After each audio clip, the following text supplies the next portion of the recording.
Hi, I'm Marcy Degman, the Aspiring Gardener, and today we're going to talk about how to fill a large container using less potting soil. Now there's three different ways that you can do this.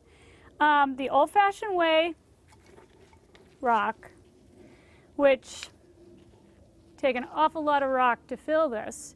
But you can still do that. Rock is always a good material. If you decide to do that, you can fill the rock however deep you want. Put the potting soil on top, put your plant in it. The only thing you might want to do is put your pot on something with wheels, so you can skid it around. There's nothing wrong with that, but it is heavy. A lot of people these days will say to use the leftover peanuts from packing material. If you have some and you don't know what to do with them, that will help. You can do that. They do pack down over time, so they're not going to, maybe this will hold space a lot better. And they're not really biodegradable, so they're not really something you want to run out and buy for this. If you have them and you want to reuse them, you certainly can. They won't hurt your plants, and they do allow for drainage. Another thing that's kind of surfaced in recent years is this little wheel. And what this does is it fits down inside the pot to whatever level you want for planting space. If you're going to be using a larger plant like a shrub or a tree, it probably needs that root space. So don't do this for plants that need that. You're just going to have to fill it up and give it all the soil it needs. But when you're doing like say you wanted to do geraniums or annuals or outdoor plants and they only have a root depth of maybe 6-8 inches, you don't need all this soil. It's just wasted soil. It's heavy. So you can use something like this and you just slip it down depending on the pot. You have to find a pot that it fits.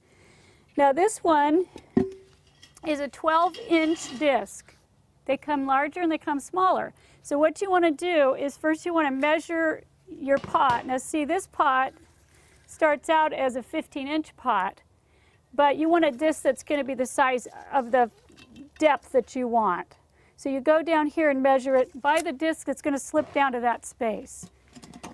So you could have one this level, you could buy one that even came to this level, so you could have that appearance of a great big pot, but maybe you have little succulents or something that don't even need a root space more than a couple inches. And what you want to do after that is you want to take the disc and just stick it in there. It's got drainage holes, so you don't have to worry about that. You can place some rock down there if you're not worried about weight. Either way works. And then you're going to take your soil and pile it right on top, just as if that was the bottom of your pot.